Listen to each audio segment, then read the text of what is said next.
Sabe uma coisa que eu sempre me pergunto quando sai um celular novo? O que, na real, faz um modelo ser Pro? A gente olha a câmera a mais, a tela mais fluida, mas por baixo do capô, qual é a diferença de engenharia que justifica o nome e, claro, o preço? Às vezes as maiores inovações são invisíveis, né? Trabalhando em silêncio para que todo o resto funcione. E você tocou no ponto central. Muitas vezes, essa diferença está na gestão de energia. Ah, é? Sim, não é só sobre quanto a bateria dura, mas como essa energia é entregue. Pensa num processador de um celular Pro como, sei lá, um atleta de altíssimo rendimento. Boa analogia. Não adianta só dar água para ele. Tem que ser a hidratação certa, no momento exato, com a composição perfeita. O jeito que a energia flui para os componentes é o que separa um bom desempenho de um desempenho de ponta. É exatamente aí que a gente vai mergulhar hoje. Recebemos um material fascinante.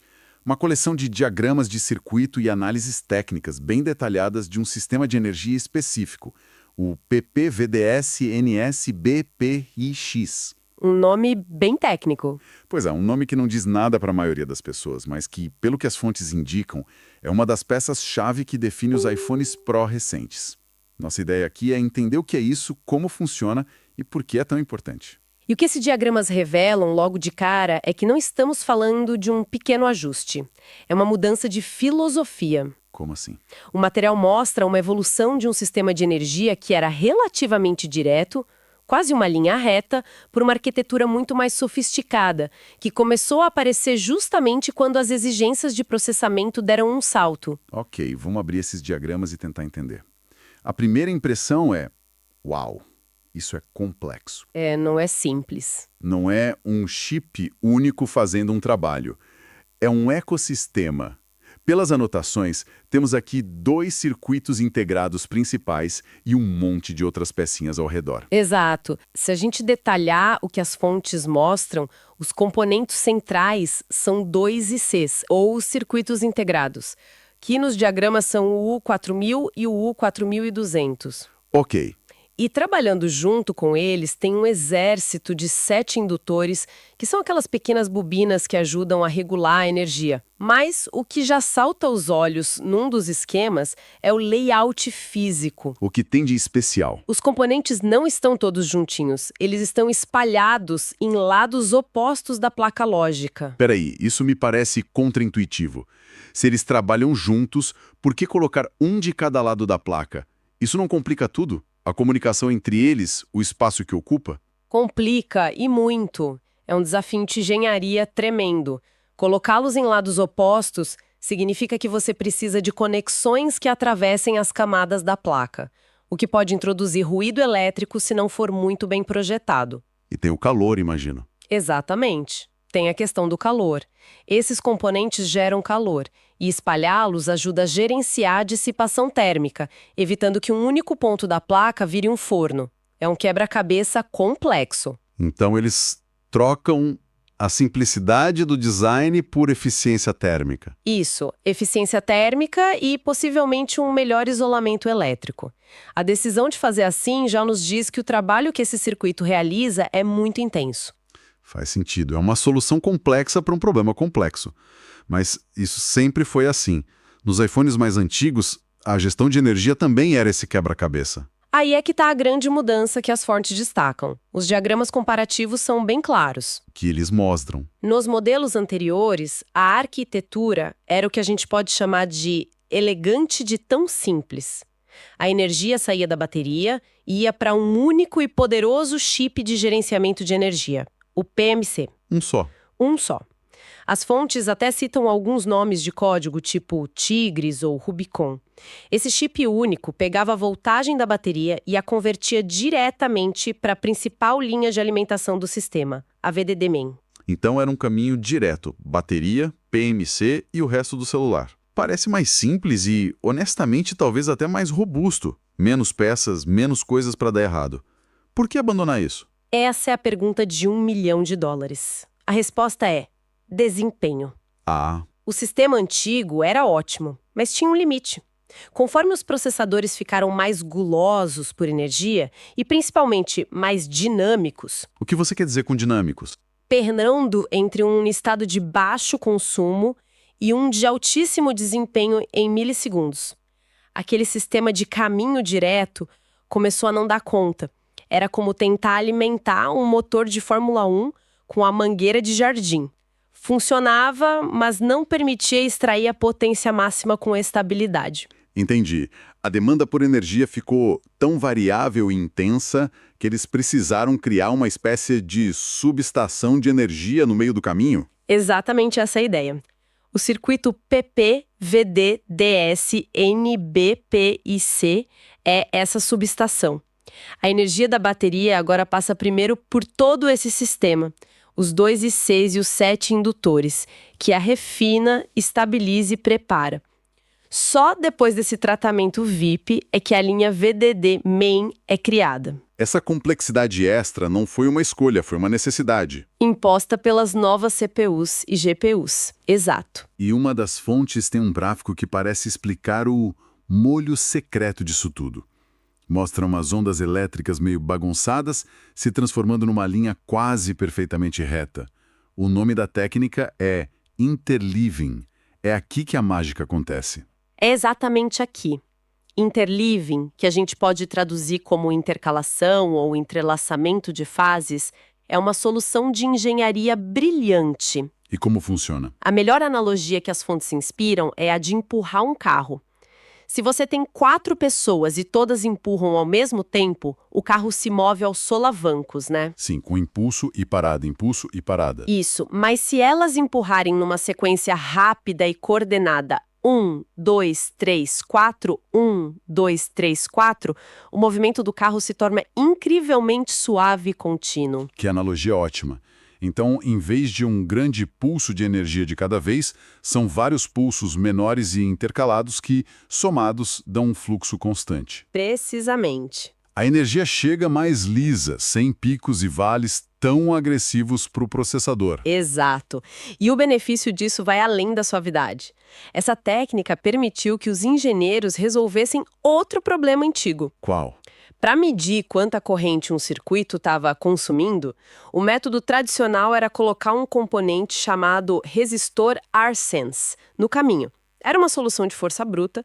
Esse resistor media a corrente, mas, por natureza, ele resistia à passagem da energia e a transformava em calor. Ou seja, você desperdiçava energia para poder medi-la. Exato. Parece meio ineficiente, né? Totalmente. É como se para saber quanta água está passando por um cano, você tivesse que criar um pequeno vazamento controlado. Perfeito. O resistor R-Sense era esse vazamento. Ocupava espaço e gerava calor. Com o interleaving, o sistema ficou mais inteligente. Ao analisar as pequenas variações em cada uma das fases dos indutores, o circuito consegue sentir a corrente consumida de forma indireta, sem precisar de um componente dedicado. Uau! O resultado é um sistema que não só entrega energia mais estável, mas também é mais eficiente, porque não tem esse vazamento. É um salto gigantesco. Ok, então o conceito geral está claro, mas olhando o diagrama de blocos, como essas peças todas conversam? Como é o fluxo de energia dentro dessa subestação? O fluxo é orquestrado em 2 etapas principais. Primeiro, a energia da bateria entra no ICU4000. Ele funciona como gerente de pátio. Gostei do nome. Ele pega essa energia bruta e, com a ajuda de 3 dos 7 indutores, faz um primeiro tratamento, um pré-condicionamento, do IC, o 4200. Certo. As fontes descrevem o 4200 como o coração do sistema ou o engenheiro-chefe. É ele que recebe a energia já organizada do 4000 e utiliza os outros 4 indutores, agora sim operando em modo interleaving, para fazer o ajuste fino. É o 4200 que gera a VDD main final com aquela estabilidade e precisão que o processador precisa. Então o U4000 faz o trabalho pesado e o U4200 faz o trabalho de precisão. Um limpa o terreno e o outro constrói o edifício. É uma ótima forma de ver. É um sistema de especialização. Em vez de um único chip tentando fazer tudo e sendo mediano em tudo, temos 2 chips especializados, cada um fazendo sua parte com excelência. É a ideia de dividir para conquistar na eletrônica. Exatamente. Isso é genial do ponto de vista da engenharia, mas eu fico pensando em quem está na outra ponta, com um aparelho desses na bancada. Com tanta peça trabalhando junto, um defeitinho nesse sistema não vira um pesadelo para diagnosticar? Essa é uma preocupação muito válida. Mais complexidade geralmente significa mais dificuldade no reparo. Mas o interessante que as fontes apontam é que os engenheiros que projetaram isso pensaram nos técnicos. Ah, é? De que forma? Eles criaram um ponto de teste específico na placa, um pequeno pino de metal que serve como uma janela para a saúde de todo esse circuito. Uma espécie de porta de diagnóstico do sistema de energia. Exatamente. E a informação que o técnico precisa saber é muito direta.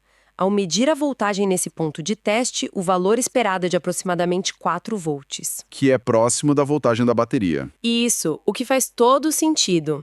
Mas o detalhe que vale ouro para o diagnóstico, e que as fontes fazem questão de ressaltar, está num capacitor que fica nesse mesmo ponto. Esse capacitor tem uma tolerância máxima de 6,3 volts. Entendi.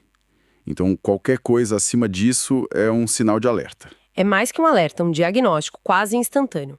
O exemplo citado no material é de um técnico que mede 20 volts nesse ponto. 20.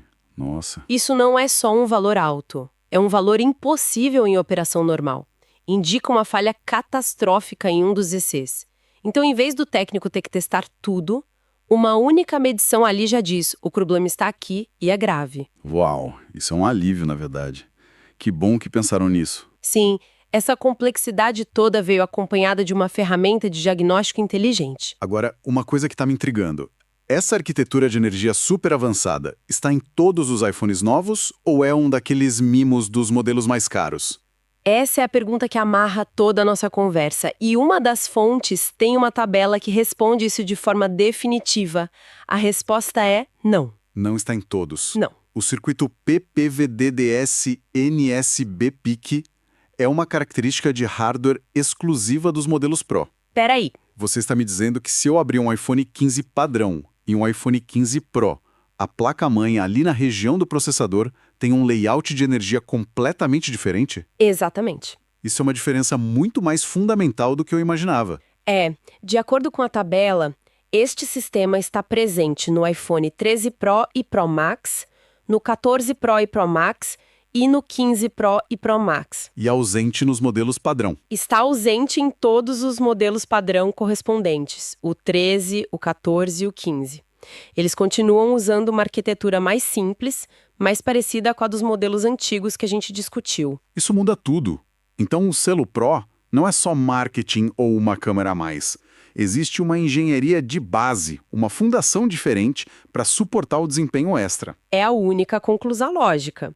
Essa arquitetura de energia mais robusta e estável é o alicerce necessário para construir o que faz o modelo Pro ser Pro. Tipo o que, por exemplo? A gente está falando dos processadores A-Series Bionic com mais núcleos de GPU, que consomem picos de energia muito maiores durante jogos ou edição de vídeo.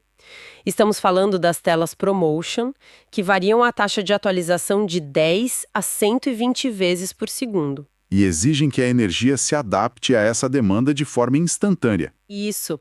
Sem essa subestação de energia, esses componentes de ponta não conseguiriam operar no seu potencial máximo de forma estável. Uau! Então, recapitulando o que a gente descobriu aqui. O circuito PPVDD-SNSB-KI-PIC é, na prática, um sistema de energia avançado, quase um subsistema próprio, com 2 chips e 7 indutores dedicados a refinar a energia da bateria antes que ela chegue no processador. Isso.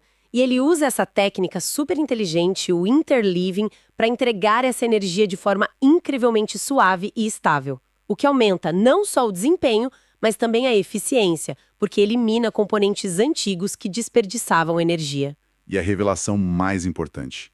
Essa não é uma tecnologia padrão.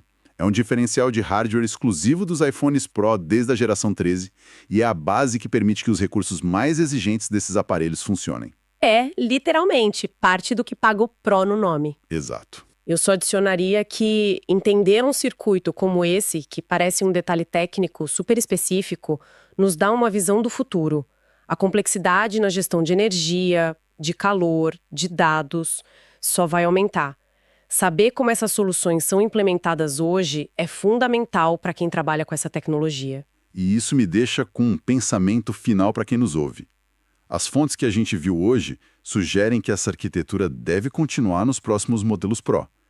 Se um sistema tão engenhoso e complexo é necessário hoje, só para gerenciar a energia, que outros sistemas invisíveis e igualmente sofisticados já estão sendo projetados agora mesmo?